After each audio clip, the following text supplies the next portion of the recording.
Olá, pessoal, tudo bem? Um super prazer estar com todos vocês aqui. Meu nome é Renato Cohen, eu sou voluntário e ativista da ARI e hoje a gente está trazendo um bate-papo super bacana com dois ilustres amigos da nossa comunidade judaica daqui do Rio de Janeiro. Vai ser um bate-papo muito informal, verdadeiro, transparente. Acho que a gente se complementa bastante para falar do futuro dos negócios em vários ecossistemas diferentes. Então, eu queria primeiro dar boas-vindas ao Marcelo Astracan, que está aqui junto com a gente, ao Daniel Orlean. Eu vou fazer uma pequena introdução e aí a gente vai começar com o nosso bate-papo daqui em diante. Tá? Primeiro, esse é um evento da ARI, da nossa ARI, que todos aqui conhecem. É uma iniciativa que toda semana, já nas últimas 3, 4 semanas, a gente vem trazendo assuntos diferentes para poder levar para a comunidade e para outras esferas um pouco do que vem acontecendo. A gente já teve médicos falando, assuntos ligados a Israel. Hoje a gente tem um papo mais voltado à área de negócios. A gente vai ter na próxima semana ou nas outras semanas assuntos ligados à parte social também.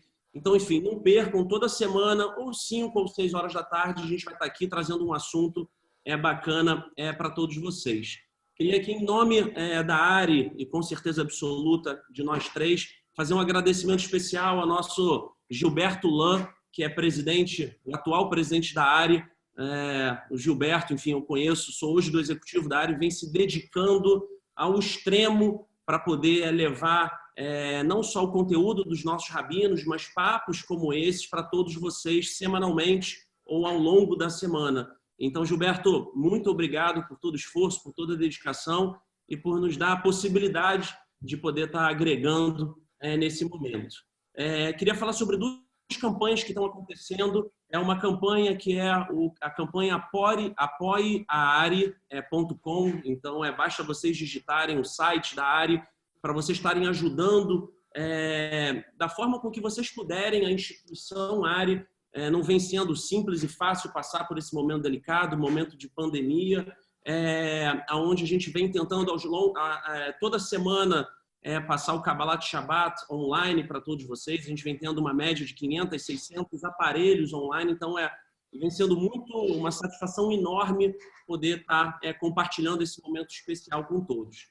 Então, entrem lá, é só botar www.apoieaari.com que vocês vão poder nos ajudar. E uma campanha fabulosa que está acontecendo dentro da comunidade judaica do Rio de Janeiro.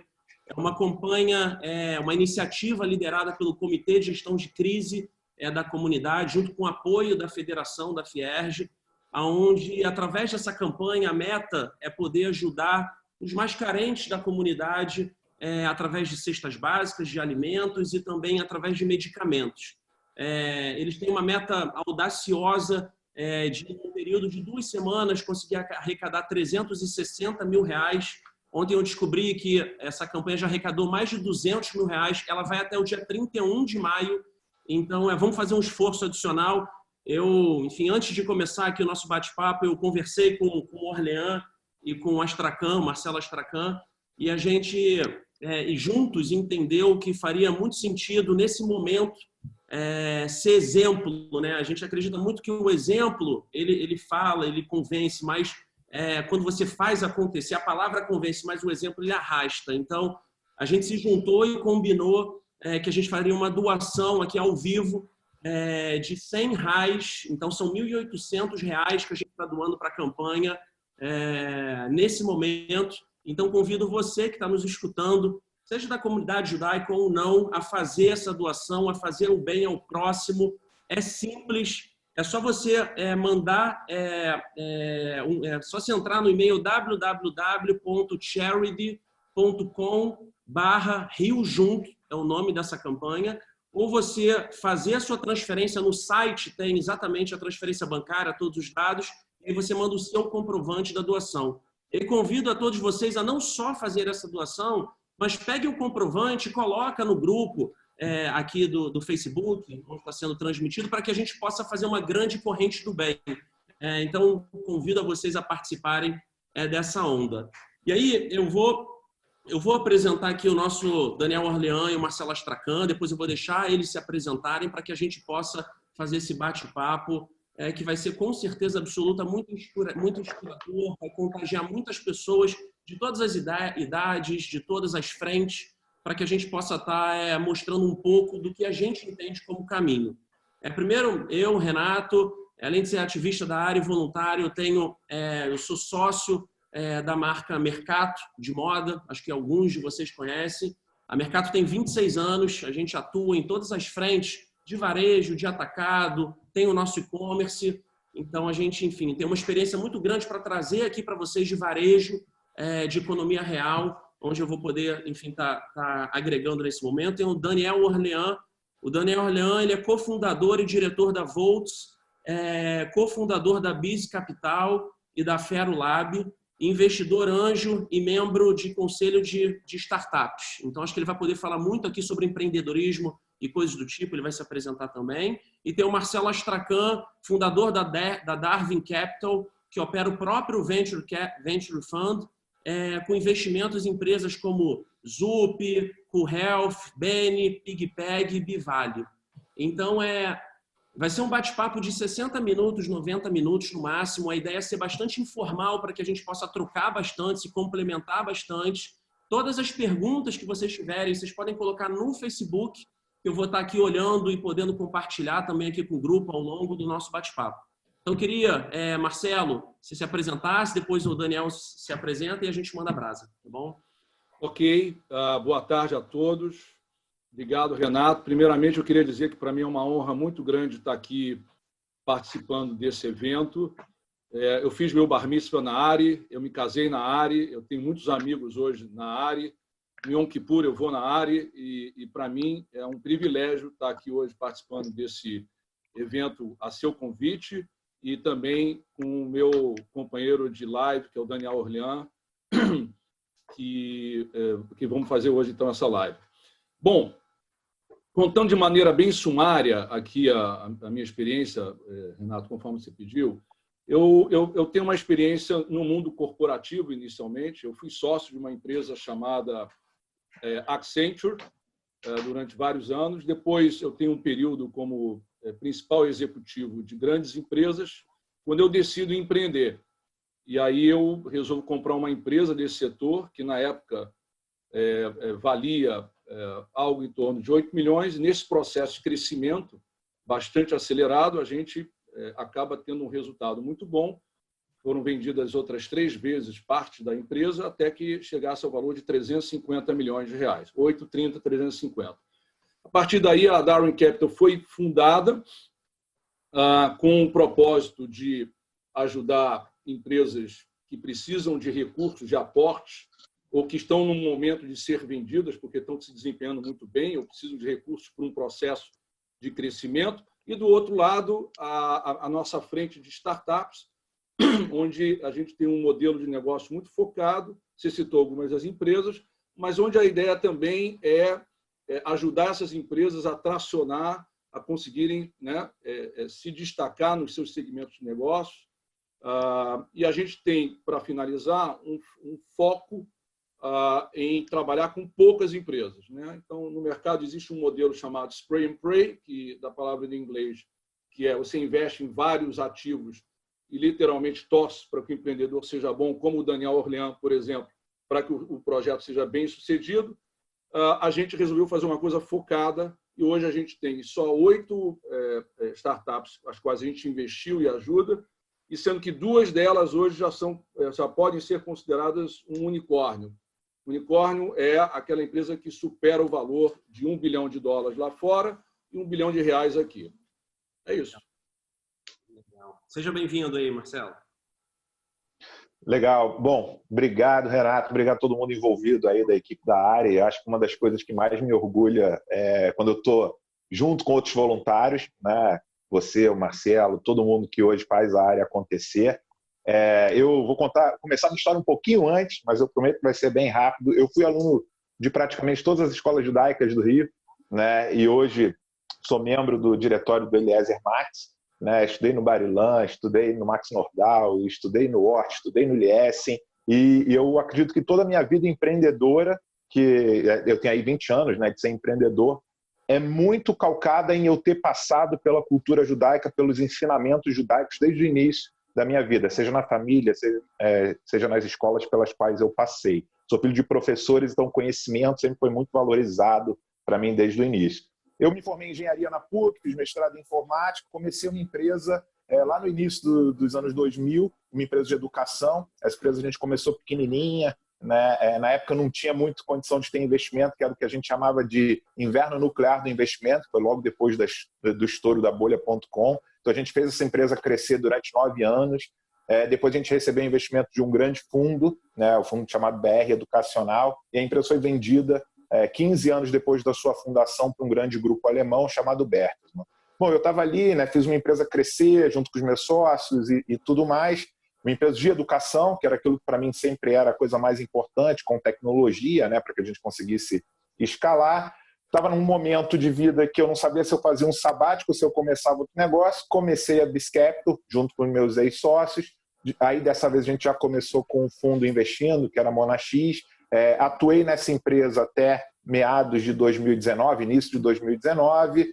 Né? Fui para o conselho da empresa, como investidor de várias outras empresas também ao longo desse tempo, que era convidado por outros empreendedores que curtiam um pouco o que a gente chama de smart money, né? Menos o dinheiro e mais alguém que já tenha passado um pouco por essa história de construir uma empresa, de ter sofrido, de ter feito ela crescer, de ter acertado e fracassado, que eu acho que isso quando o Marcelo fala, né, torcer para que seja que nem o Daniel, eu tive sucesso e tive fracasso nessa minha história de empreendedor. Então, fui empreendedor durante 15 anos, depois continuei como empreendedor por mais 3 anos e agora estou num projeto muito bacana, que eu acho que ainda vou ter oportunidade de falar, que é a Volts, que é uma grande empresa da área de energia, criando uma fintech para resolver problemas do ecossistema que ela vem. Então, a Fero, que virou a Ferolab, BizCapital e Volts agora, toda uma trajetória empreendedora. Acho que ser empreendedor eu aprendi com as histórias que meu avô contava, eu vendo meu pai, eu vendo meus pais, eu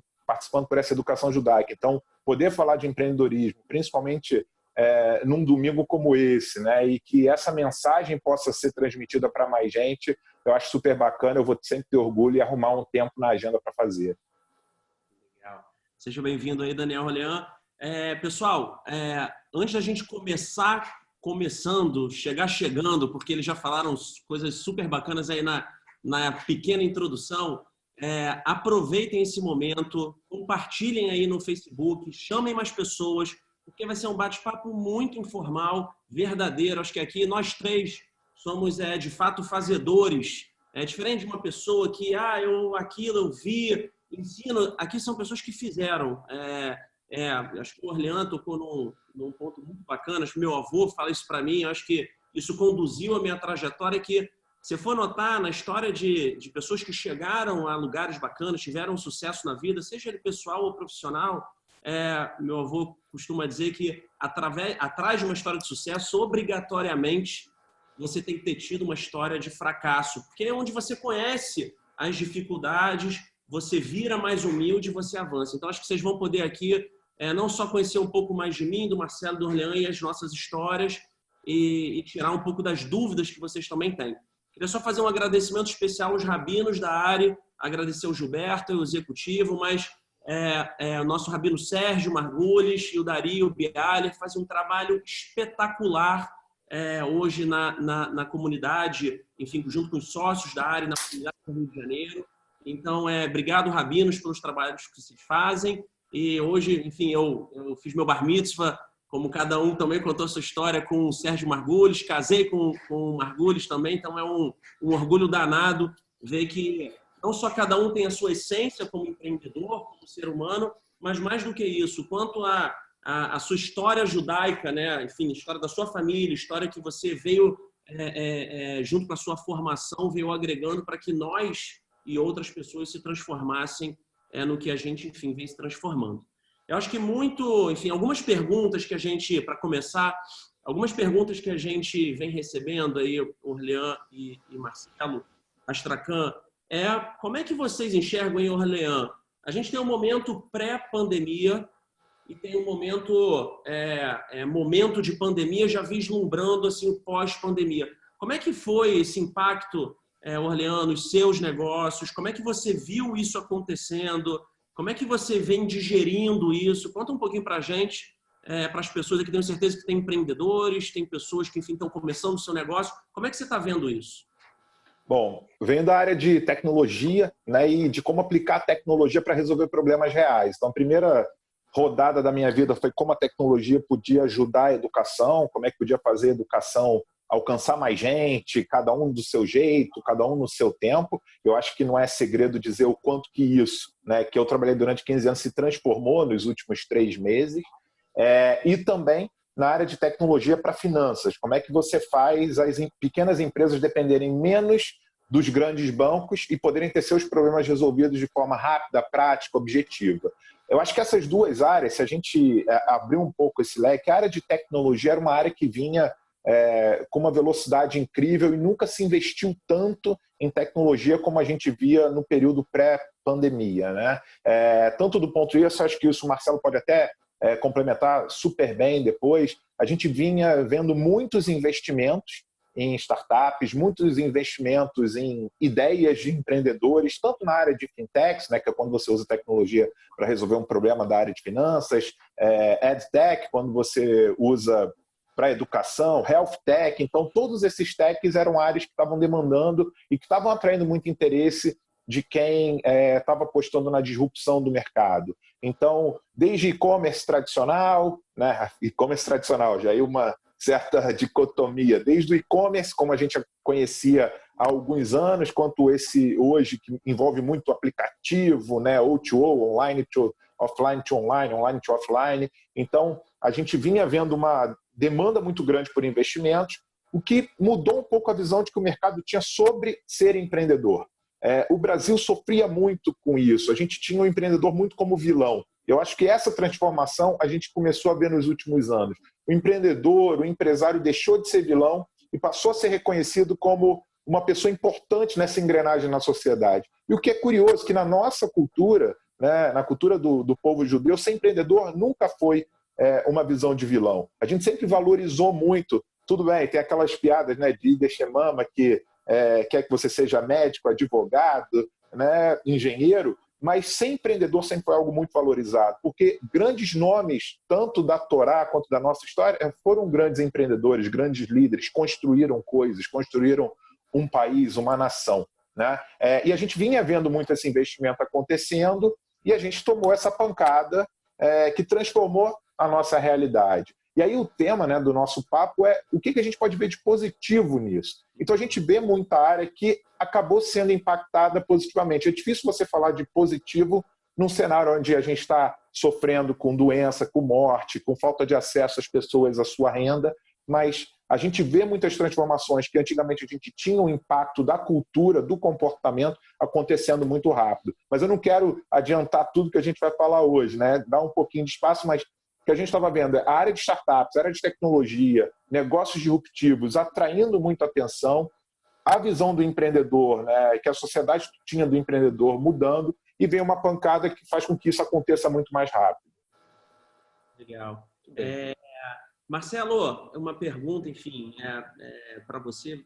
Escutando isso que o Orlean está dizendo, a gente vê que muitos segmentos foram afetados, alguns de uma certa forma positiva, crescendo nesse momento de pandemia que a gente está vivendo, outros continuaram na mesma e outros foram, enfim, dilacerados, estão passando por um momento delicado, inclusive o meu mesmo, dentro da economia real, varejo de moda nesse momento, passando por um momento difícil. Como é que segmentos você entende para o pessoal que está vendo que está no momento bacana, que não está no momento bacana, e como é que as pessoas estão reagindo um pouco sobre isso? Elas estão reagindo rápido, não estão? Quem está demorando está indo bem, não está? Como é que você vê isso? Bom, eu gostei muito do que o Daniel comentou. Eu acho até que é interessante a gente entender um pouco os perfis aqui, né? Você vê que o Daniel tem uma história bacana de empreendedorismo, raiz, né? No meu caso, por exemplo, eu já fui mais tarde experimentar essa sensação maravilhosa de empreender. mas eu tive que passar por um período no mundo corporativo, como executivo, como sócio de consultorias, etc.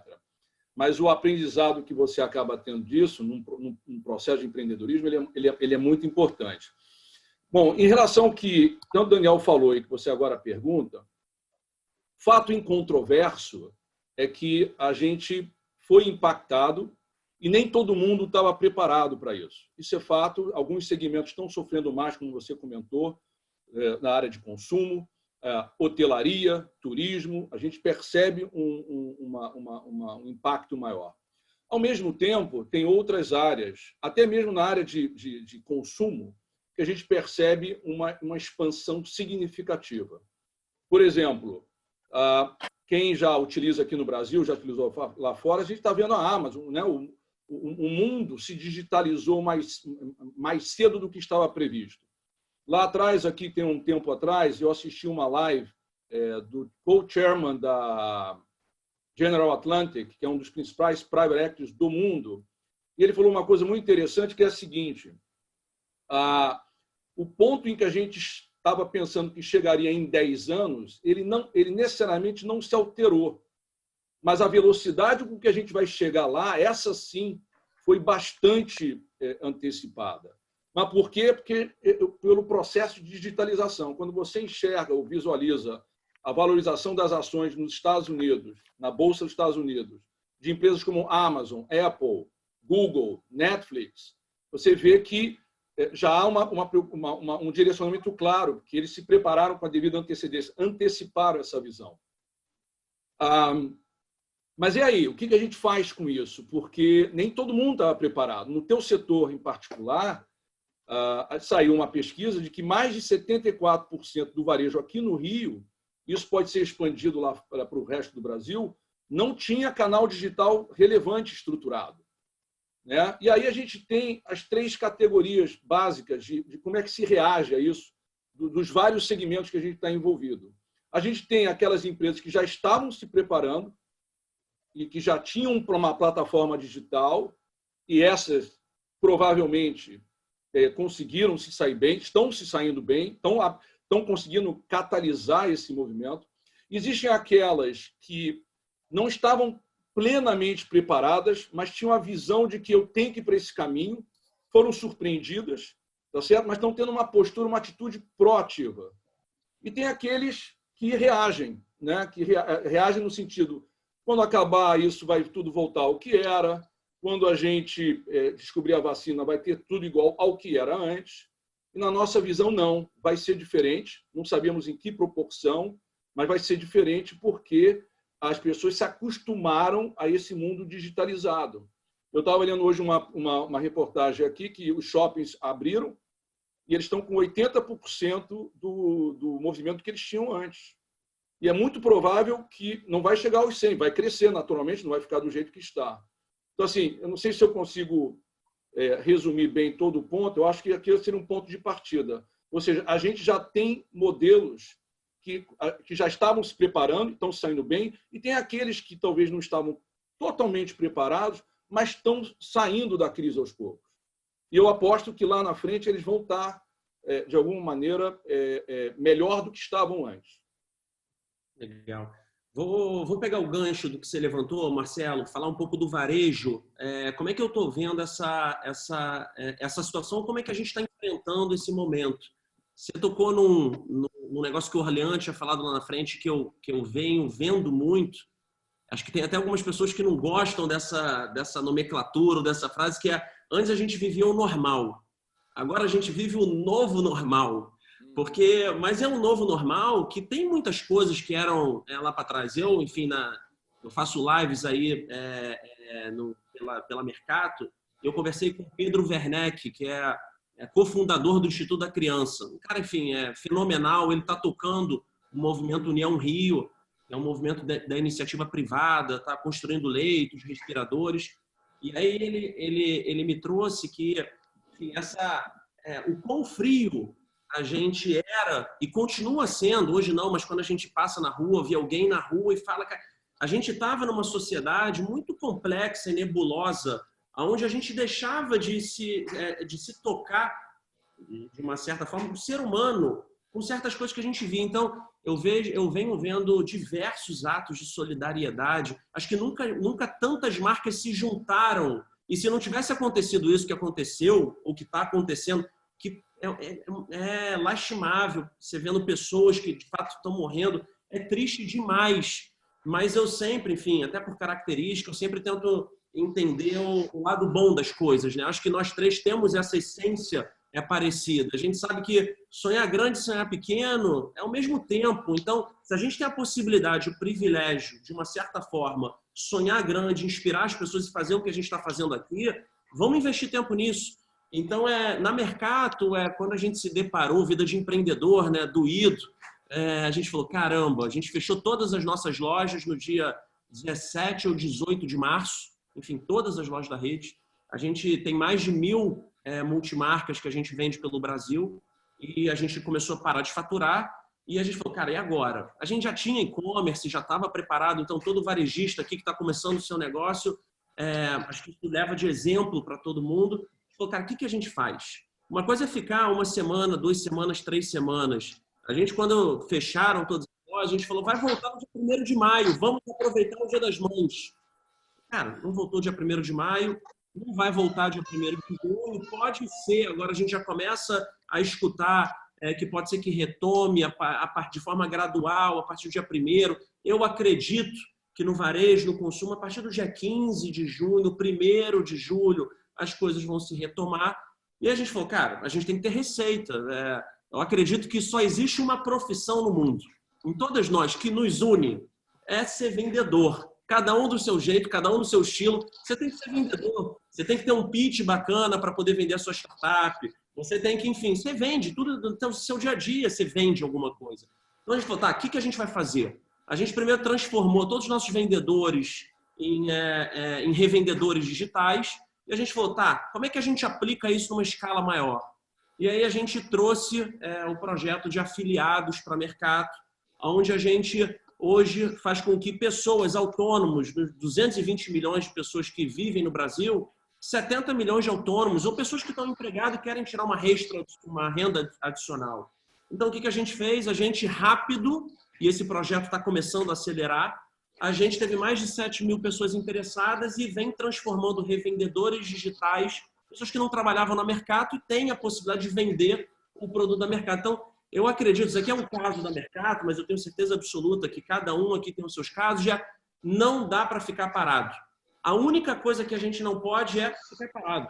A gente tem como responsabilidade socioambiental, empresarial e como ser humano, como que a gente pode dar o próximo passo. Então, acho que cada um aqui tem um pouco desses desafios no dia a dia, cada um hoje causa uma ansiedade enorme. Hoje, a única certeza que a gente tem é que essa pandemia tem início, meio e fim. O que nos deixa, de uma certa forma, ansioso é que o fim ainda não chegou. Então, a gente tem que se preparar, trabalhar e por aí vai. E aí eu pergunto... Renato, deixa eu complementar o que você falou, que eu achei muito importante e você sabe aqui, eu já falei isso diretamente para você, eu sou um super fã de você, de toda a energia que você coloca no teu negócio. E você está falando uma coisa muito importante, que é a maneira como é que a gente reage a uma situação como essa.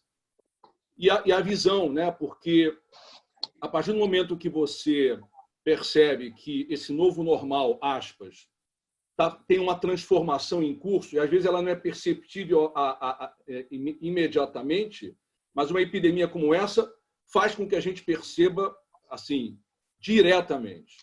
Então, por exemplo, há uma mudança em curso relevante, que no passado era o consumidor que ia até o ponto de varejo, tá certo? E agora é o ponto de varejo, seja ele qual for, farmácia, supermercado, shopping, lojas, vindo até o consumidor. Isso é uma transformação estrutural em que eu tenho aqui comigo um relatório da McKinsey, que não sei se alguns devem ter visto, saiu agora há pouco tempo, de excelente qualidade, eu recomendo, acessível a qualquer um, onde ele faz uma série de pesquisas embasadas, fundamentadas com os números, onde ele diz que aquele que era o 100% antes da epidemia, né, ele, quando voltar, vai ficar em 79%. Então, não tem nenhuma mudança radical do tipo, vai acabar tudo, mas você vai ter que compensar aquele fluxo orgânico que você tinha nas suas lojas com outros canais, que, aliás, você está fazendo isso de forma brilhante. Então, só queria dar essa complementação aqui para o que você falou, que eu acho muito importante, é o olhar em relação à retomada. Que isso faz toda a diferença para quem está enfrentando a epidemia agora. Eu acho que todo empreendedor, ele reage, obviamente, todo ser humano, de uma forma diferente. E não tem nem certo nem errado, cada um faz da forma com que entende ser melhor. Mas eu acho que é consenso que o mundo ele acelerou de uma forma, ou o que a gente acreditava que ia acontecer em 10, 15 anos, ou em 5 anos, está acontecendo agora. Então, e aí vem as oportunidades, que acho que é o que eu queria, enfim, gostaria que o Orlean tocasse nesse ponto, que é que oportunidades, Daniel, estão surgindo nesse momento de pandemia.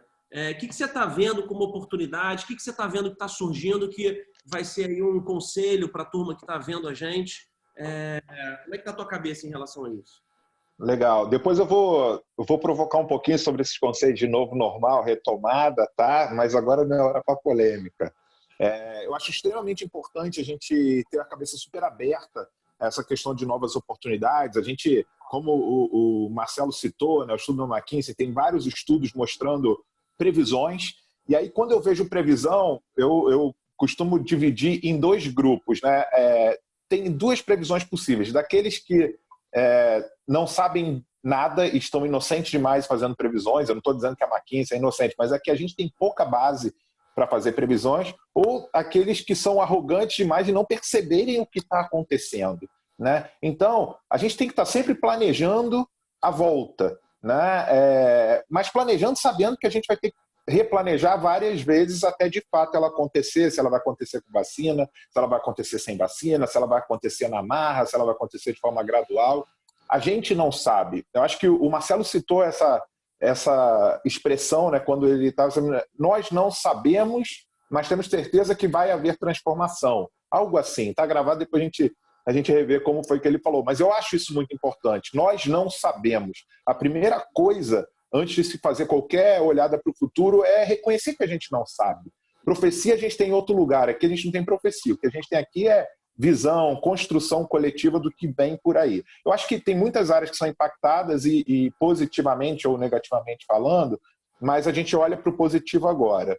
Antes de qualquer coisa é saber que, independente da sua área ter oportunidades, é pensar antes aquele conceito que vem lá do juramento dos médicos, né? Que a Google também aborda don't be evil, né? Não seja mal e não aproveite uma situação. É sempre você pensar, olha, a minha área está sendo positivamente impactada, mas eu tenho um compromisso com a sociedade, eu tenho um compromisso com... se a minha área está bem e outras estão indo mal, a minha área vai mal daqui a pouco. A gente pode citar várias. Primeiro, essa área de transformação digital, que eu sempre brincava, né, que transformação ela não é digital, ela é cultural, porque a tecnologia já estava aí. Tudo isso que a gente está falando não é de uma tecnologia que foi inventada agora, que foi inventada nas últimas 3 semanas, mas foi dada essa necessidade cultural e comportamental de se transformar, a gente aplicou tecnologia que praticamente já existia para transformar o seu representante, o seu afiliado, né, em alguém que possa oferecer o produto, ou a gente utilizou as tecnologias que já existiam para poder fazer uma criança que o mais adequado, sim, ela está na escola, mas dado que ela não pode estar na escola, como que a gente leva o aprendizado para a casa dela? E assim, separando, obviamente, que uma parte das crianças pode ter acesso a isso, uma grande parte das crianças não pode ter acesso a isso. Então, a gente sempre está pensando nessa questão. Então, a área de digitalização, transformação digital, é uma área que vem transformando há muitos anos, e isso que o Marcelo falou, que a gente teve uma aceleração da aceleração. Né? A gente teve uma aceleração que já vinha aumentando, agora sendo aumentado de forma ainda mais veloz. A gente tem a área de saúde, né, que, por exemplo, passou recentemente toda uma regulamentação temporária para telemedicina. Né? Eu tive casos na família, né, de suspeita do Covid, e a primeira abordagem foi: vamos fazer uma teleconsulta. E essa teleconsulta, eu posso te dizer que ajudou a salvar vidas. Antigamente existia muita resistência a fazer isso. A gente vê vídeos vindo de Israel de um primeiro diagnóstico feito de forma remota. Então, toda essa parte de saúde, utilizando tecnologia, né, que a gente discute, eu não quero entrar em aspectos políticos, mas a gente fala muito de como é que a gente resolve a saúde no Brasil inteiro. Porque não adianta resolver para quem tem acesso ao Copadora, ao Copstar, ao Samaritano, ao Einstein em São Paulo, né, ao Sírio-Libanês, que seja também fora do Rio. Eu quero saber como que a gente vai resolver o problema de saúde no Brasil inteiro. A telemedicina vem para ajudar nisso, não para substituir o médico, mas permitir que o médico em São Paulo possa atender regiões que não têm o médico numa capital no Ceará, né, em Pernambuco, na Bahia, possa atender fora ali de onde ele consegue se deslocar. A área de gaming e a área de cultura com streaming vem se impactando muito, né? Nunca houve tanto download de game, então as empresas que trabalham com isso estão crescendo muito, e nunca houve tanto consumo de cultura, né? A gente não está tendo show, a gente não está tendo eventos, mas a gente tem muita gente consumindo live, seja live sertaneja, do funk, música eletrônica, filmes como nunca na história, né? As pessoas consumindo também séries, livros digitais. A gente vê muito a área de saúde mental como infelizmente, uma área que a gente vai precisar muito, né, que seja investida, e com tecnologia também, você poder fazer isso em escala dentro das empresas. A virtualização de eventos, a internet das coisas, que a gente também tem visto muita evolução nesse sentido. Eu tenho uma lista enorme aqui do meu lado, que também eu acho que a gente não esgota, tá? Que vem desde essa parte de uma área, por exemplo, que a gente vê crescendo muito, faça você mesmo, que meu pai tinha lá os livros de bricolagem há não sei quantos anos atrás, mas a quantidade de pessoas que estão aprendendo a cozinhar, estão aprendendo a construir coisas dentro de casa, estão retomando esse desejo ou essa habilidade que a gente perdeu ao longo do tempo, né? As coisas viraram descartáveis com o passar do tempo. Só que agora a gente está, desde reconstruindo, consertando coisas dentro de casa, fazendo nós mesmos, essa área silenciosamente vem crescendo. Então, a gente pode citar muitas áreas que estão sendo positivamente impactadas. Eu acho que a gente vai ter tempo para falar sobre isso também mais para frente. Pessoal, o papo está muito bacana, mas agora é pausa social. Você não fez a sua doação. O papo, enfim, só vai avançar, e aí eu estou fazendo um pedido para a nossa comunidade. Se a gente fizer a nossa doação, já acabei de receber falando que pessoas doaram, muito bacana. Acho que a gente está aqui para poder inspirar e poder estar, enfim, participando dessa causa também. Então, até dia 31, enfim, não tem muito tempo. Por favor, façam a sua doação. É simples, é só entrar no site www.charity.com/Rio Junto e lá vai estar os dados para fazer a sua transferência bancária, e aí você manda o seu comprovante para o telefone 2018-0298.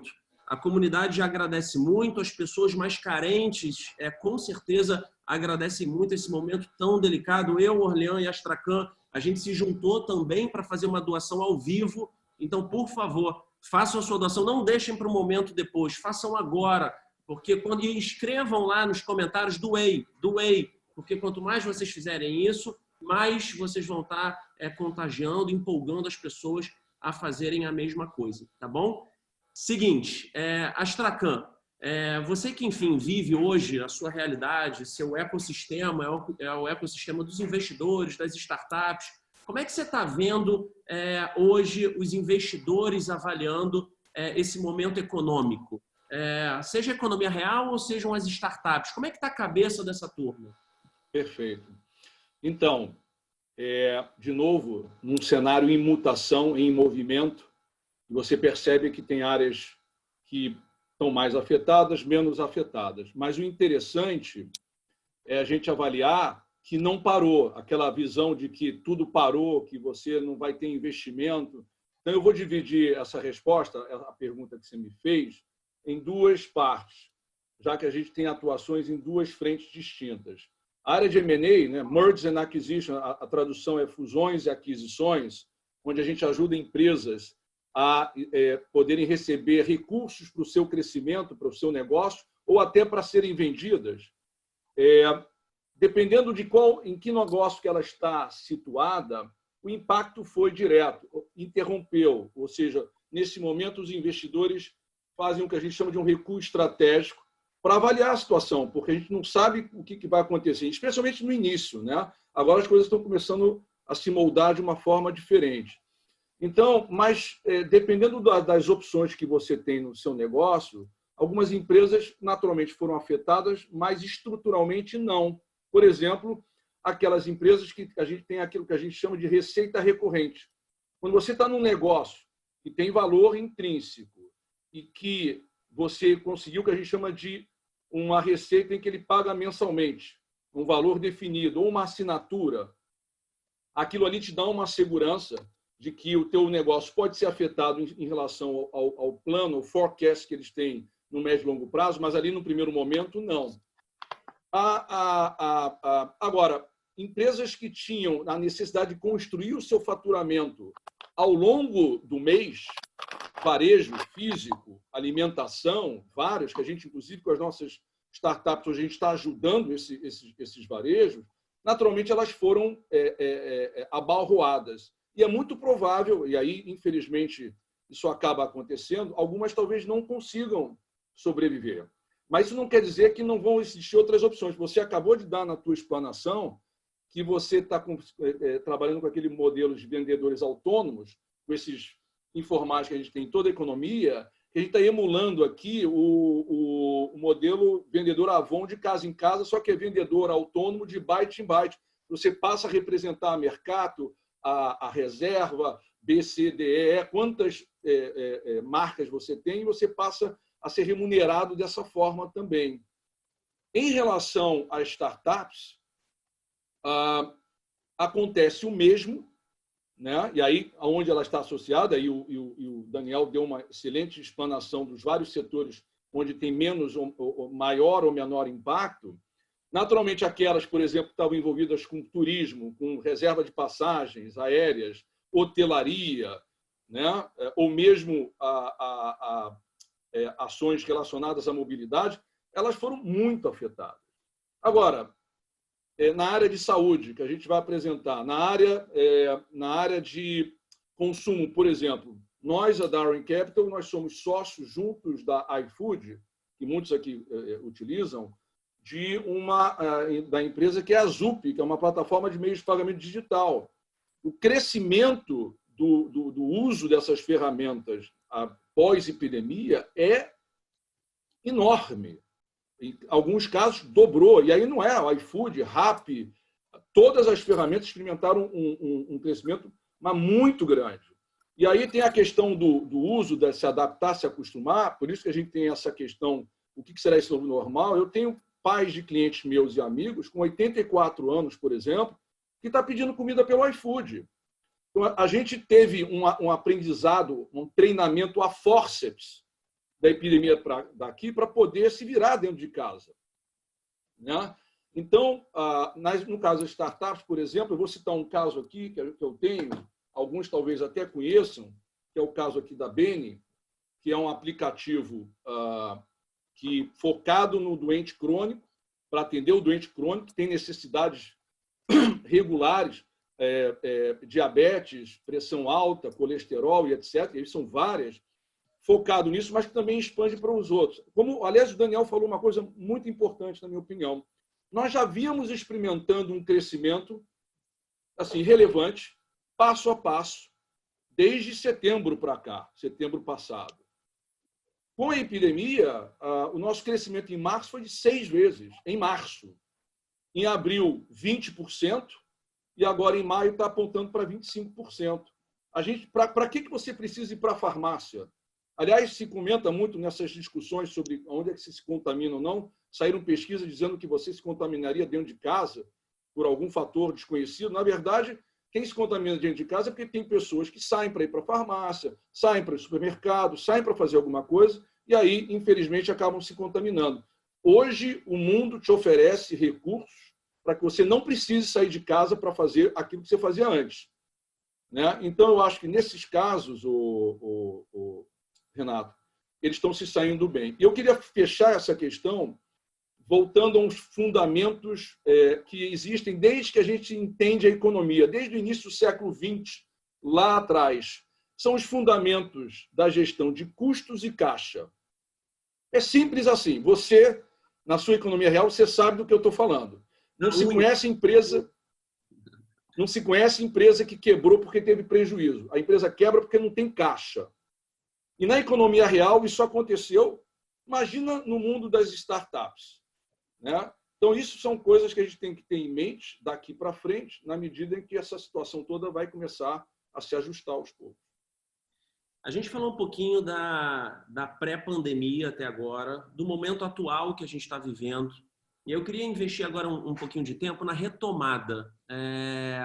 Como é que vocês estão vendo essa retomada? Por exemplo, trazendo para o lado do varejo, acho que devem ter pessoas aqui que estão nos assistindo, que estão da economia real. A gente está pensando, quando é que a gente vai voltar? Vou voltar a tal data? Se eu vou voltar a tal data, os protocolos a partir de agora não vão ser exatamente os mesmos protocolos de antes. Então, só vai poder ter pessoas dentro de loja e pessoas que estão fora entrando com máscara. Você vai estar medindo a temperatura das pessoas. Você não vai poder ter todas as pessoas no provador. Nem as pessoas irão querer ficar no provador, seja no meu caso ou no caso, enfim, de outras pessoas que têm varejo. Então, a gente está tendo que fazer toda uma mudança de modelo mental para poder se colocar de frente para essa nova forma de consumo, nova forma de comportamento. E é fundamental a gente se planejar em cima disso, até porque tudo indica que a retomada, que antes era algo que a gente não via de uma forma clara, ela está começando, independentemente dos aspectos políticos, ela está começando a se aproximar. Isso vai ser daqui a 15 dias, daqui a um mês e meio, daqui a um mês, mas planejar isso é muito importante. Orlean e Astracan, como é que vocês estão enxergando a retomada, não só nos negócios de vocês, mas, enfim, nesse ambiente que a gente está vivendo? Orlean, começa aí. Vamos lá. Eu acho que o Marcelo falou muito importante essa questão, né, da gestão de caixa, gestão de custo. Eu acho que eu vejo muitas empresas não conseguindo passar por esse processo exatamente porque não tinham caixa para fazer uma transformação, não tinham caixa para aguentar a pancada que veio. Por outro lado, eu vejo uma empresa que é da economia real, né, que eu conheço bem, que é uma das empresas que eu invisto, que é na área de alimentação, que um dos sócios virou para mim e falou, olha, eu experimentei essa transformação e eu estou repensando ser uma empresa que tem um local, um ponto de rua, onde eu gasto entre 15 e 20 mil reais e faturo 10 vezes isso, versus ser uma empresa que fatura 1/3 disso, mas que gasta 10 vezes menos. Então, é melhor, às vezes, você repensar essa gestão de custo, essa gestão de caixa e poder trabalhar de uma maneira mais escalável. Mas não é todo mundo que está conseguindo fazer isso. Então, quando eu questiono essa questão de retomada, né, que ela vai muito, me parece muito o seguinte, olha, a gente veio, tomou uma pancada, praticamente tudo parou, alguns se reinventaram, outros não, e a gente quer voltar aos poucos ao que era. Eu sei que não foi isso que vocês falaram. Tá? Então, por isso que eu acho que tem 3 conceitos que são muito importantes, né? O conceito de fragilidade, resiliência e antifragilidade. Tá? Primeira fragilidade foram as empresas que, de fato, não conseguiram passar por esse processo. Que vinham, estavam frágeis de caixa, ou não esperavam ter que se transformar, ou não tiveram velocidade para se transformar, ou porque, de fato, elas estavam num setor, num ponto, num negócio que não dava para se transformar. Como, por exemplo, você tem um restaurante no centro da cidade, que é onde as pessoas vão muito para trabalhar, não adianta você chegar para ela e falar assim, transforma em delivery. Não, muitas não vão conseguir, porque elas eram a conveniência de você descer e almoçar ali, não é? Não, vou pedir daquele restaurante que eu estou com saudade, né, daquele restaurante que eu passava. Essas são empresas que, infelizmente, tinham fragilidade que elas não conseguiram passar.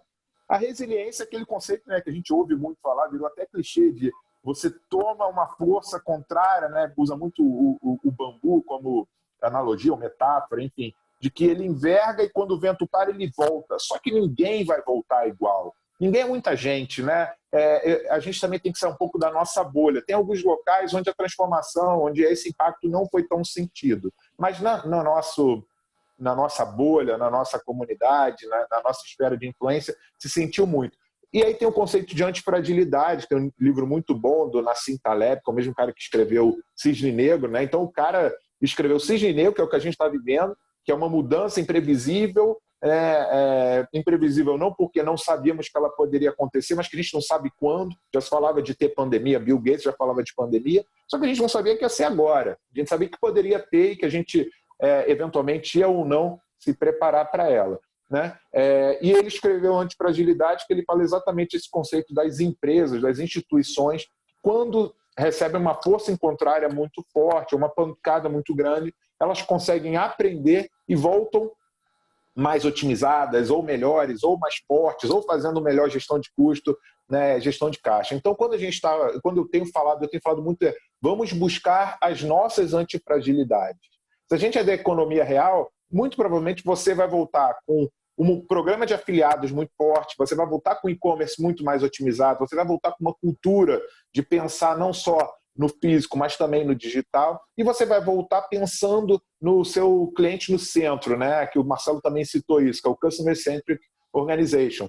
Você vai pensar naquilo que o seu cliente se preocupa, né? E o que o seu cliente vai se preocupar num primeiro momento? Com a saúde, né? O seu cliente vai se preocupar com o distanciamento social. Então você vai voltar mais forte. Por quê? Você tinha condições de voltar mais forte. A Bain vai voltar mais forte. Eu sou cliente desde antes da pandemia da Bain, né? Então, sempre eu brinco que quando meu filho nasceu eu tinha que ir na farmácia de madrugada muitas vezes para comprar aquilo que eu precisava. Hoje eu peço o leite dele pelo Bain e chega tranquilo na hora que eu agendei. Então, Bain vai voltar mais forte por quê? Porque as pessoas já entraram nesse conceito. A gente imagina que a Volts, né, que é uma fintech, também venha muito forte. Por quê? Porque as pessoas estão se acostumando a gerenciar sua conta bancária pelo celular. Antigamente, um senhor de 84 anos, né, meu avô tem 90, um tem 96, o outro tem 98, ele ia no banco só para conversar com a gerente e tomar café, né? Mas ele está tendo que fazer via celular, via computador, e está vendo que não era tão difícil. Então é sempre aquela questão da transformação cultural virante da transformação digital. Então, é hora de planejar a volta? Ainda não é hora de voltar, né? O Armino Fraga falou isso. É hora de planejar a volta, mas ainda não é hora de voltar. Mas principalmente com o último conceito que eu quero falar, que é o conceito de agilidade. A gente tem que saber atuar com agilidade. As pessoas confundem ser ágil com ser rápido, veloz. Não. Planejar com agilidade é planejar sabendo que a mudança vem e não sabendo que mudança é essa. Então, quando a gente fizer o nosso planejamento de retomada, a gente vai fazer um planejamento de 5 anos, imaginando que tudo vai voltar ao normal.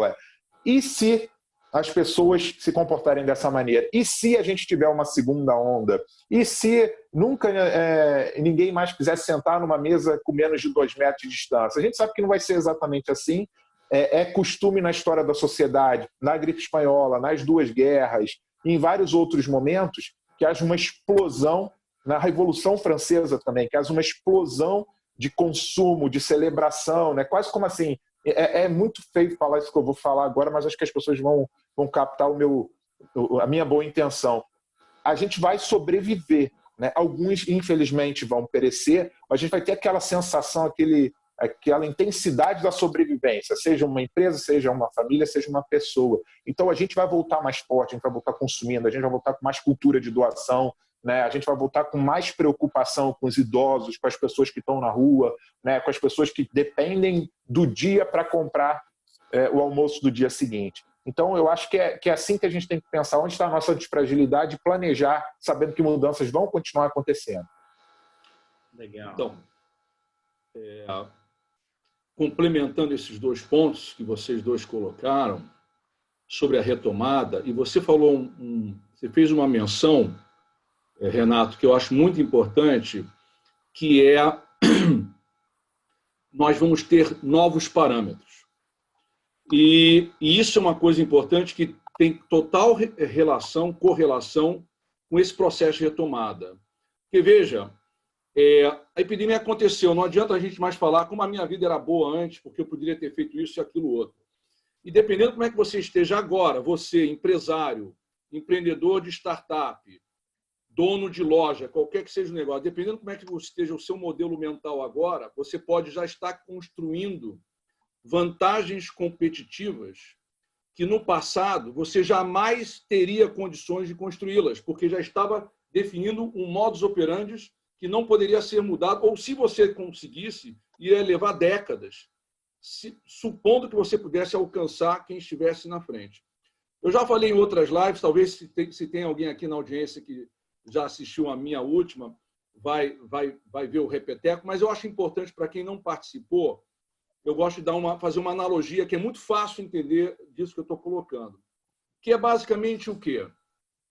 Imagina o exemplo da Fórmula 1, onde você tem uma corrida em andamento já para o final, onde o primeiro lugar está muito à frente do segundo, mais de 2, 3 minutos, já dando volta no retardatário, quando, de repente, né, simbolicamente, epidemia. Todo mundo volta ou para a posição de largada ou até para os boxes para fazer uma nova tomada de tempo. A analogia que a gente quer falar, o simbolismo que a gente quer comentar o segundo, terceiro, quarto, quinto lugares passam a ter uma oportunidade de passar o primeiro que no modelo antigo eles jamais teriam. Então, se a gente transportar isso para a realidade atual, isso pode ocorrer.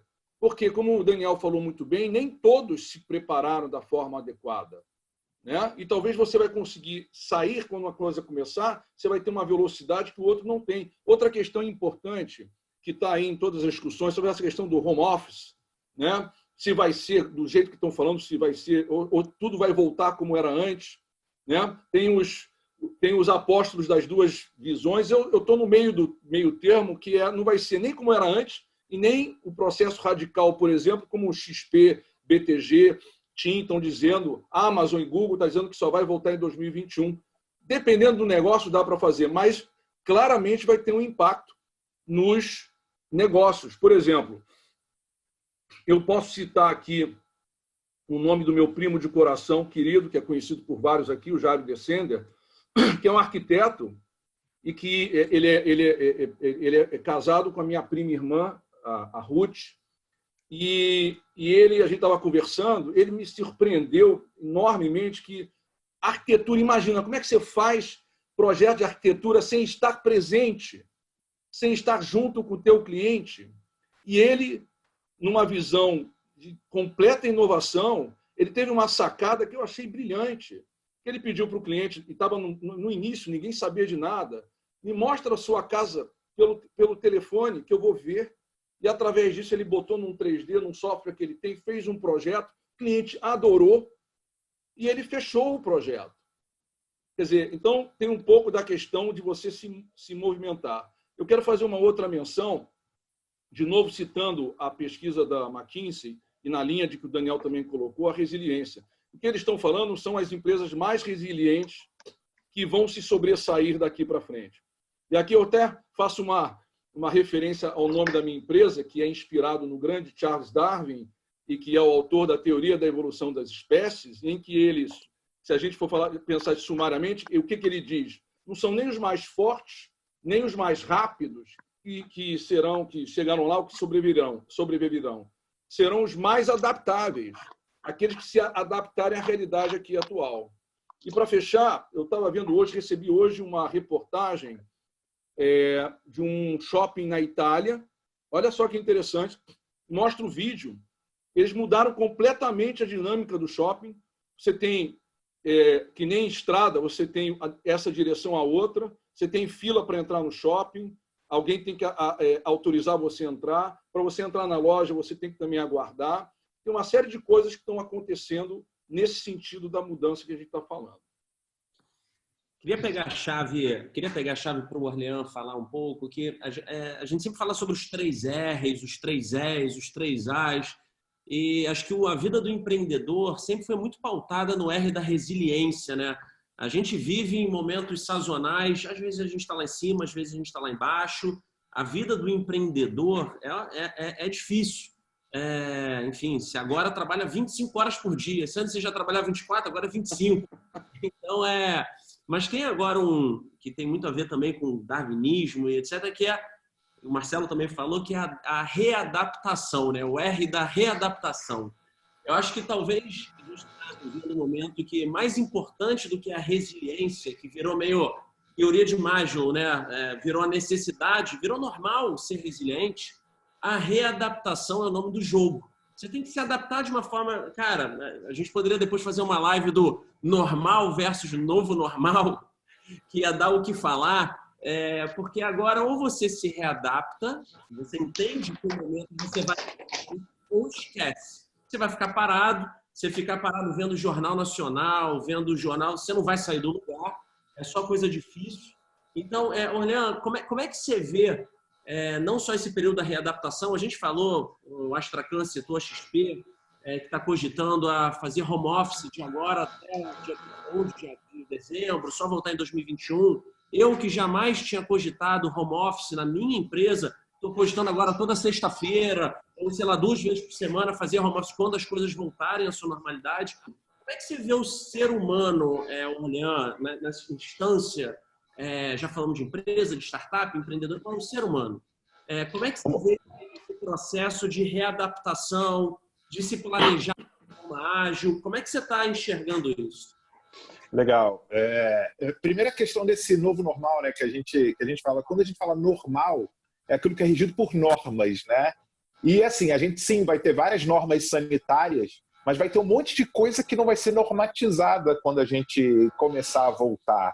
Então, acho que vai ser o novo normal, mas o novo natural, né? E esse natural vai ser muito pautado nos novos comportamentos que vão vir dos novos medos e dos novos desejos que a gente desenvolver. Então, quando a gente fala de novo normal, vamos entender que é novo normal, mas novo natural, resultante disso tudo. Eu, antes de receber o convite da Volts, né, para fundar essa empresa, que eu acho que é tão bacana assim, que a gente vai conseguir transformar tanta coisa na área de fintech, eu passei por um período que eu fui praticamente o CEO interino numa empresa chamada WIDE, que é uma empresa de educação que fica em Campinas. E é uma questão muito curiosa, porque quando eu cheguei lá, a empresa já fazia home office no modelo basicamente 2/3. Alguns profissionais iam 3 vezes por semana e trabalhavam 2 vezes por semana de casa, outros iam invertido, né? Então a gente já tinha um modelo onde 40% a 60% do tempo era home office. Eu cheguei meio receoso no início, mas eu vi que aquilo estava funcionando tão bem, né, que quando a gente teve que virar a chave para fazer para o home office, foi muito fácil. Né? Por quê? Porque as tecnologias já existiam, a cultura já existia, os processos e procedimentos já existiam. O que ficou mais impactado é que a gente fazia muita gravação fora, muita produção de rua, e isso foi pausado por um tempo, suspenso por um tempo. Mas a gente estava, naquele momento, pensando em como continuar fazendo as produções, agora num modelo diferente. Eu acho que muita gente vai ter o outro lado da moeda, uma coisa meio bipolar, que é o odeio home office. Por quê? Porque as pessoas estão experimentando o que não é um home office. Né? Então, assim, a gente está preso, muitos de nós, né? Tem quem não consegue ou não pode fazer isso, mas nós estamos ficando praticamente o dia inteiro em casa. Quem tem filho pequeno como eu e você está tendo que conciliar a falta da escola, né? O homeschooling, fazer a comida, botar para dormir todos os dias, né? Fazer o café da manhã, o almoço, o jantar, limpar a casa. Então, a gente está fazendo um full life, home office, tudo aquilo que a gente pode juntar nesse momento. Quando as crianças voltarem para a escola, seja no novo normal, no novo natural, o trabalhar de casa, ou na verdade, que eu não acho que é de casa, o trabalhar remoto vai fazer muita diferença. Por exemplo, na própria Bene, tá? O Marcelo não citou, mas eu conheço o CTO de lá, ele tem equipe espalhada no mundo inteiro. Né? Ele não precisa ter a equipe dele sentada no escritório em Botafogo, em Ipanema, no Leblon ou na Paulista. Ele pode ter pessoas trabalhando no mundo inteiro. Então, o acesso dele a talentos passa a ser diferente. Ele pode contratar alguém que trabalha em Petrópolis, que trabalha em Juiz de Fora, que trabalha, sei lá, em Recife ou em Tel Aviv. Né? E isso vai mudar muito uma série de questões, como, por exemplo, o tempo gasto no trânsito, a poluição, como as cidades se dividem, o preço dos imóveis, o preço dos escritórios. Então, isso eu acho bastante relevante da gente pensar. A gente vai ter empresas que vão falar, a partir de agora vai ser tudo home office ou tudo trabalho remoto, vai ter aquelas empresas onde as pessoas vão pedir, pelo amor de Deus, para voltar para o escritório, porque elas estão sentindo falta disso. Mas, com o tempo, a gente vai ver as coisas se acomodando. O preço dos imóveis corporativos vai cair, o preço dos imóveis nas grandes cidades também, o preço dos imóveis mais para o interior pode ser que sofra uma flutuação. Carro, quem vai usar carro do mesmo jeito? Quem vai usar transporte público do mesmo jeito? Então, todas essas transformações, eu nem sei mais qual era a pergunta inicial, tá? Aqui, né? Eu concordo com o que o Marcelo falou. Não é radical de não vai mudar nada ou vai mudar tudo. Tem coisas que vão mudar para sempre. Isso. Tem coisas que vão voltar aos poucos. E tem coisas que não vão mudar nunca, porque elas são da essência do ser humano. Elas são dos valores do ser humano. E aí, né, para brincar com o darwinismo, talvez só mude daqui a umas 3, 4, 5, 10 mil gerações, porque depende dos genes. Isso. Mas tudo aquilo que depende do comportamento depende de nós, e eu acho que é isso que vai sofrer essa flutuação. Legal. Deixa eu complementar, Renato, aqui, porque falou em Darwin, eu me inspiro. E eu obviamente eu concordo integralmente com o que o Daniel comentou agora, e eu queria adicionar uma outra perspectiva, um outro olhar sobre essa questão das mudanças, que é sobre nós, os indivíduos, que é o que nós, quando eu falo indivíduos, pessoas que trabalham, pessoas que vão desenvolver suas atividades de sobrevivência, quaisquer que sejam elas. Vai ocorrer também o que a gente chama de um darwinismo profissional. O que quer dizer isso? Quando eu entrei na empresa que eu trabalhava, eu tinha que falar inglês. Eram atributos que eu tinha que ter, senão eu não conseguia trabalhar naquela empresa. Eu sou engenheiro de formação, então eu tinha que saber trabalhar com cálculos, com isso, com aquilo, Excel, né? O novo perfil profissional, ele vai estar mudando também do ponto de vista do que você, empresa, vai esperar desse novo profissional. Por exemplo, ele vai ter que ser mais disciplinado, mais metódico, mais automotivado, porque o Daniel até citou, eu não tenho mais filho pequeno, mas eu tenho as minhas tarefas domésticas. A gente tem que, né, ter uma sequência para a gente poder entregar aquilo que espera da gente.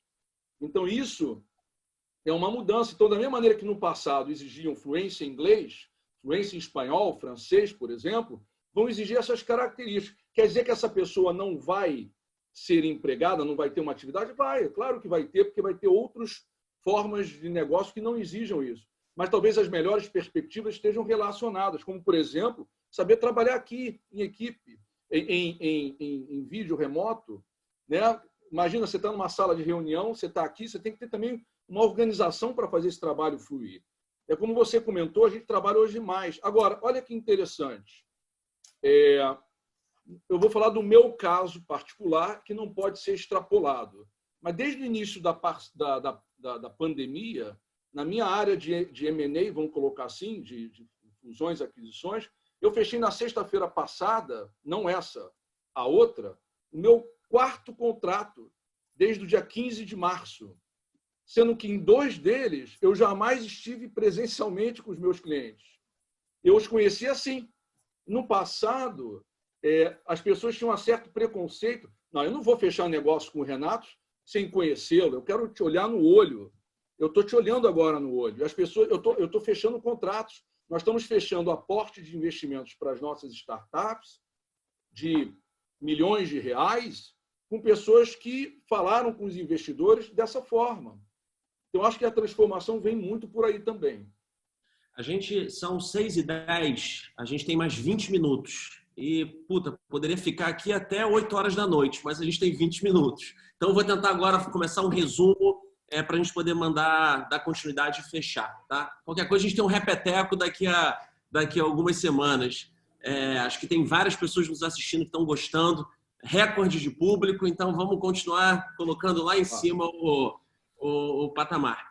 Tem uma coisa importante que eu queria trazer agora mais para o nosso mundo comunitário, né? Acho que grande parte do público que está nos assistindo é da nossa comunidade judaica, e eu acho que nesses últimos anos, por essa mudança e o mundo do jeito que vem avançando, tiveram uma série de iniciativas. A gente sabe o quanto a gente precisa digitalizar os nossos processos. As escolas, e aí eu cito todas as escolas, PTH Bar-Ilan, Eliezer, Liesing, Hort, todas as nossas escolas fazem um trabalho incrível, outras instituições estão fazendo um trabalho incrível, mas a gente sabe que a gente precisa muito mais. A gente precisa não só de pessoas que nos ajudem, enfim, a estar dentro desse trabalho, mas a gente precisa trazer iniciativas novas.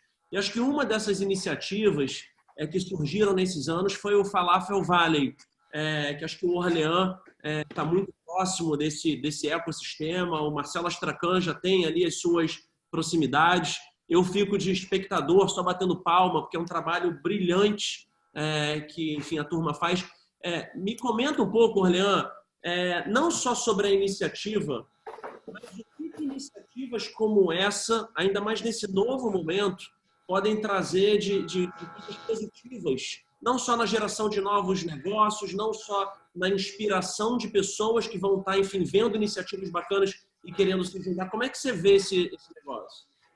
Não, acho que a iniciativa, né? Eu não participei da fundação dessa iniciativa, mas eu estou praticamente desde o início. Acho que foi uma iniciativa muito bacana né, que saiu de pessoas e da federação. Acho que o André Spioc, que está assistindo a gente, já pediu aqui, fala do Charity, né? Falou que o pessoal pode também doar lá no Charity, aí o pessoal doa lá no Charity, tá? Também é um caminho muito rápido, muito fácil de fazer a doação para a gente poder ter os remédios, a alimentação para quem está precisando da comunidade. O início, que teve um grupo que começou a discutir como é que a gente faz para estimular o empreendedorismo dentro da comunidade e fora da comunidade, principalmente considerando que a gente é esse povo tão empreendedor, que Israel é um dos países do mundo, é o país do mundo onde você tem mais startups per capita, onde você tem investimento muito pujante, inovação, tecnologia. E quando eles me falaram isso, eu falei, cara, eu estou dentro, não sei como eu posso ajudar, mas eu estou dentro. O Marcelo foi patrocinador de vários desses eventos, apoiou vários desses eventos. Eu conheci o Marcelo num desses eventos, fizemos negócios juntos por conta, principalmente da gente ter se conhecido nesse evento. Negócios com o Bruno Feigelson também, da Futuroló, a gente criou o Advocacia 4.0 depois disso, né? Como você tem um curso disruptivo na área, e vários outros negócios surgiram. Então, eu acho que o Falafel Valley, que teve muitos eventos, mas não só eventos, foram mais de 12 eventos que aconteceram com públicos de 100, 200, 300 pessoas. Fez outro dia um evento online que deu 300 pessoas.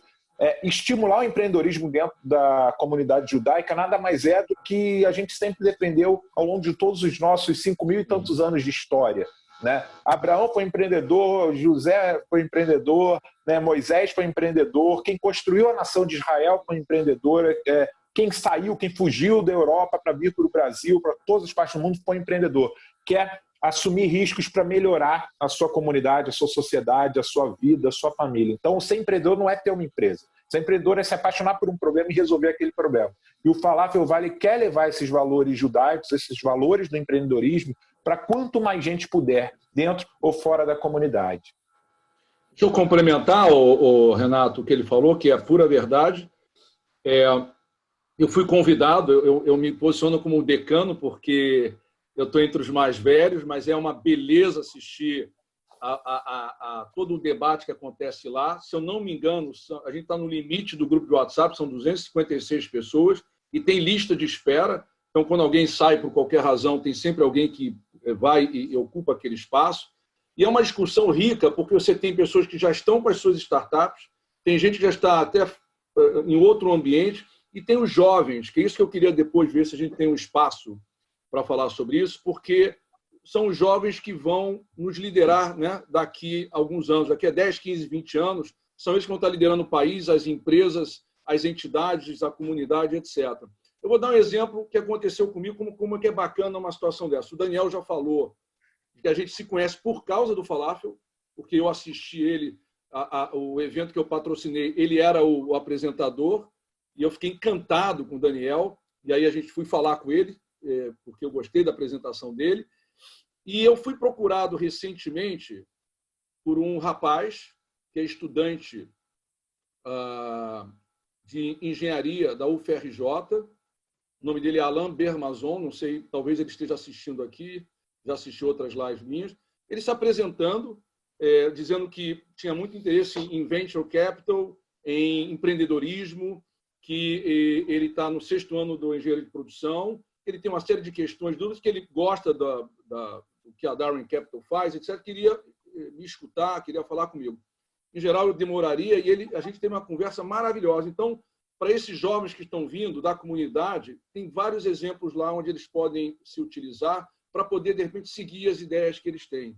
Então, acho muito bacana, acho uma iniciativa maravilhosa. O André, que lidera, junto com outros que também construíram, faz um trabalho maravilhoso. Legal. O Orlean e o Mastracan falaram, o Dedeco, apelido do André Spivak, faz um trabalho especial, enfim, sim, total mérito dele, do time, porque, enfim, sozinho também ninguém faz nada, de estar conduzindo isso de uma forma incrível. E acho que, independentemente, enfim, de qual é o futuro da federação, qual é o futuro da comunidade, esse é um projeto que tem que permanecer e tem que continuar, porque, de fato, ele virou uma grande célula de empreendedorismo, né?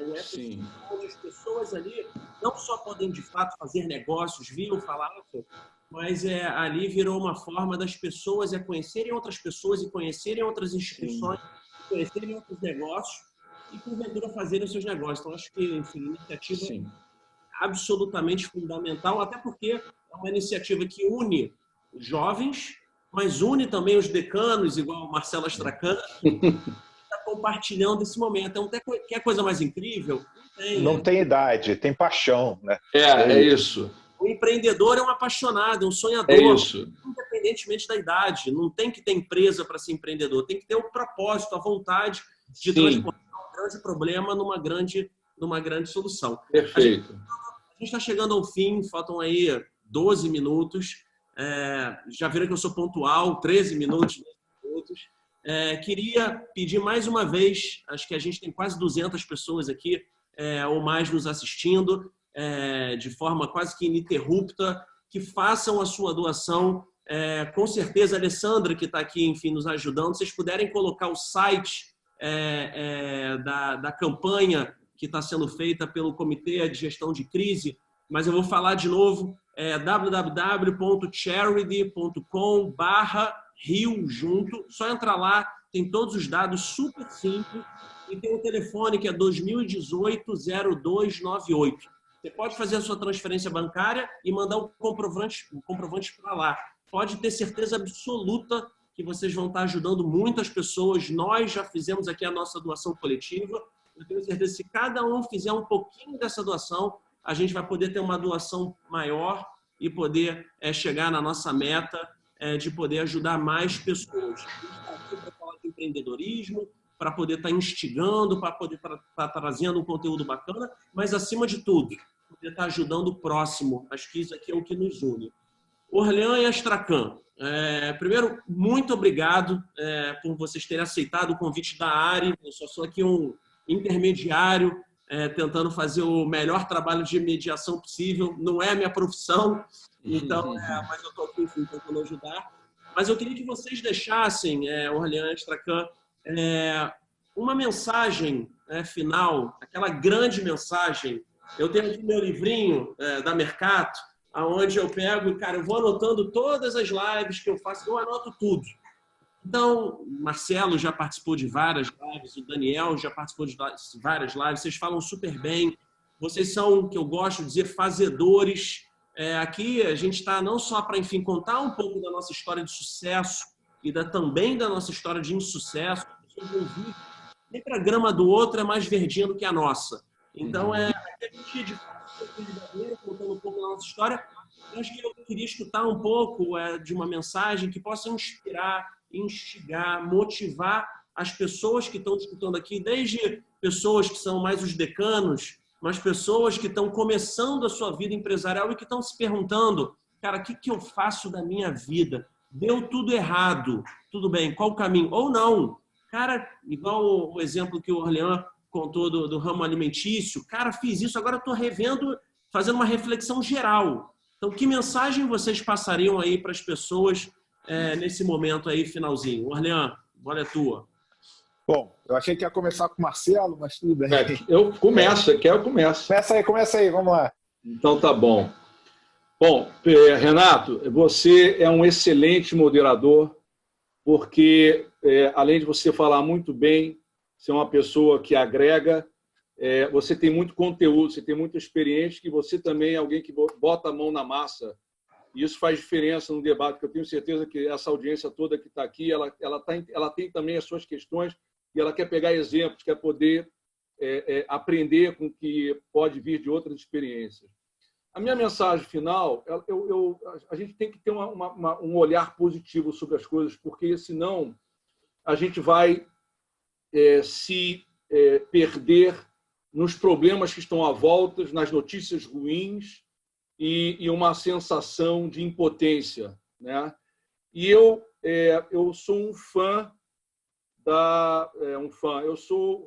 eu adoro história, eu adoro tudo o que aconteceu na nossa comunidade, a história de Israel, a história dos judeus quando não tinham ainda um país, a história da civilização como um todo. E, de alguma forma, essa civilização sempre achou as saídas, sempre achou os caminhos. Pode demorar, pode ser um pouquinho mais complicado. Nós estamos vivendo um momento histórico, tal qual outras gerações dos nossos antepassados viveram, tá certo? Mas, no final, eu acredito na ciência, isso é uma coisa importante, acredito na medicina, na pesquisa, eles vão achar, e já estão aí no limiar, e Israel, inclusive, sempre à frente nesse processo. Agora, para a gente dar um pouquinho de perspectiva, é sempre importante dar casos concretos. Eu gosto de voltar na história e voltar ali, no final da Segunda Guerra Mundial, 1945, os países da Europa destruídos, sem qualquer infraestrutura, sem canalização, sem aquecimento, sem nada do que a gente tem hoje. E aí a gente sabe a história que aconteceu, veio o Plano Marshall, veio toda a ajuda à Europa. Em 5 e 10 anos, você já tinha todo um processo em andamento, um novo normal para aquela época, vamos colocar assim, e todo o processo que saiu dali. E o processo de globalização também que veio acelerando. Então, a mensagem que a gente coloca é que a gente viu hoje aqui, com tudo que vocês falaram, que eu tentei contribuir, é que, mesmo no meio dessa pandemia, epidemia, a gente está conseguindo buscar saídas. É uma tristeza enorme da gente ter que lidar com as perdas que a gente tem nesse processo, mas até em benefício do que vai vir para frente, das novas gerações, é quase que fosse uma obrigação nossa tentar buscar essas saídas. E eu acho que elas estão vindo, eu sou positivo, e eu acho que, ao que isso terminar, nós vamos estar num ambiente talvez mais preparados, mais fortes, mais unidos, mais sólidos. Então, essa é a mensagem que eu gostaria de passar. Leandro. Legal, o tempo está curto, né, Renato? Então, os elogios eu vou deixar para depois, você sabe que todos eles são válidos e justificáveis. Eu acho que o que a gente tem de mais importante nisso a gente tem muitas dúvidas, a gente não sabe quando vai passar, como vai ser, mas eu particularmente sei quem eu quero ser, né? E eu acho que isso é que me move, né? Eu quero ser uma pessoa mais atenta às dificuldades dos outros, eu quero ser uma pessoa que consegue ajudar mais, consegue transmitir melhor, consegue reaprender, consegue replanejar de forma mais ágil. Eu espero que isso seja algo que não seja só uma coisa que eu quero para mim, mas que mais pessoas queiram, que a gente tenha um mundo melhor, com todo o romantismo possível, né? Mas que a gente tenha um mundo melhor, um mundo que doa mais, um mundo que escuta mais, um mundo que aprende mais, um mundo que aceita mudança melhor. Eu acho que uma das coisas principais, né? Assim, o que a gente está passando não é um problema pequeno, mas a melhor maneira de você passar por uma montanha grande não é correndo, é caminhando. Você vai refletindo, você vai aprendendo e você chega mais inteiro depois de tudo isso. Então, agora é hora de caminhar, agora é hora de entender o que está acontecendo, entender o que a gente não é capaz de entender também, e aproveitar, né, entre aspas, porque é um momento difícil, essa transição para estar melhor, ser melhor do outro lado. Isso não significa ficar loucamente assistindo tudo quanto é live que aparece, tentando aproveitar o tempo da melhor maneira possível, não. É gastar tempo com a família, gastar tempo se comunicando com quem é importante para você, gastar tempo aprendendo, produzindo. Então, para terminar, né, tem aquela frase do Churchill, que é uma frase que eu gosto muito, espero não ser mal interpretado nesse momento, mas que é que o pessimista vê dificuldade em cada oportunidade e o otimista vê oportunidade em cada dificuldade. Não vamos diminuir a dificuldade que as pessoas estão vivendo. Tem gente morrendo, tem gente que não vai estar mais entre nós, né, depois disso tudo. Quanto mais a gente ajudar, mais a gente vai conseguir com que pessoas se tratem, que pessoas passem por isso, mas que a gente seja otimista e que, sim, reconheça a dificuldade, mas veja dentro dessa dificuldade as oportunidades. Don't be evil, não seja mal, não seja aproveitador, mas veja as oportunidades e vamos crescer como sociedade, como comunidade, menos polarizada, menos, entre aspas, crítica do ponto de vista negativo, mas que a gente que a gente consiga olhar um inimigo comum e consiga lutar contra ele melhor. Legal. Eu queria deixar minha mensagem também, Orlean e Astracan. Eu acho que a gente está num momento super difícil das nossas vidas, do nosso mundo. Acho que a gente tocou aqui em muitas palavras de resiliência, de se readaptar, de buscar ser um ser humano melhor. Eu acho que, enfim, depois de tudo isso que acontecer, sem dúvida alguma, se tem uma coisa que a gente vai ter se transformado, é num ser humano melhor. E eu acho que isso é o que nos une comunitariamente falando. Acho que a gente vive por consequência ou não do momento atual, numa polarização. Então, acho que esses momentos de união, de construção, de olhar para dentro, de construir em conjunto, de respeitar quem pensa diferente, eu acho que é fundamental. Acho que é o processo. Eu acho que a gente tem que ser muito amante do processo, porque se a gente for amante do processo, a gente chega num sucesso de uma forma especial. Tem um cara que eu adoro, que é um dos meus ídolos, acho que do Marcelo Astrakhan também, e que ele tem uma frase brilhante. Eu costumo muito, enfim, as coisas que eu acredito de verdade, eu mentalizo de uma tal forma. Sou doido, já fiz Ironman, botei lá o quanto que eu queria fazer, fiz nos segundos.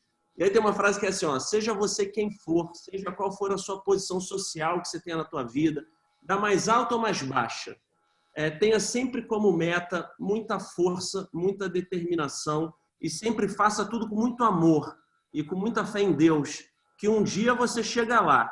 De alguma maneira, você vai chegar lá. Essa frase do nosso mestre, ídolo, Ayrton Senna. Queria finalizar essa live. Espero que vocês tenham gostado muito, não só a Arlean e a Astrakhan, mas todas as pessoas que nos assistiram. Acho que foi uma forma da gente poder estimular o amor, a vontade de fazer, a vontade de crescer. A gente tem dicas práticas aqui. Vou até dar mais uma. O Arlean tem um canal incrível no Instagram. Sim. @insights práticos. Falei certo, Arlean? Falou. Sigo. Então, cara, sigam lá. Vamos transformar o Arlean no nosso líder lá no Instagram, porque ele tem um conteúdo muito bacana. Não foi combinado não, tá? É porque eu gosto de verdade, de prazer. Eu acho que pode estimular as pessoas nesse momento tão delicado que a gente vive a chegar lá de uma forma melhor. Foi a Ari que promoveu esse bate-papo, espero que vocês gostem. A gente está num momento delicado das nossas instituições, então, para quem quer contribuir, apoiar nesse momento, é só colocar agora www.apoieaari.com. Lá você pode contribuir o valor que você puder. Eu acho que sempre quando a gente faz o bem ao próximo, o bem vem em dobro para a gente. Então, muito obrigado. Tirem um print aí bonitinho, olha lá, todo mundo faz o Marcelo Astrakhan, o Arlean, gravem esse momento, viralizem, porque eu tenho certeza, vai ficar gravado no YouTube, quem quiser assistir depois, ou quem quiser passar para algum amigo da comunidade, fora da comunidade, super disponível. E muito obrigado aí pelo papo, pessoal, foi um prazer dividir esse momento especial com vocês, finzinho de domingo, tá bom? Obrigado. Obrigado, gente, boa semana. Boa semana. Beijo. Tchau, tchau. Valeu.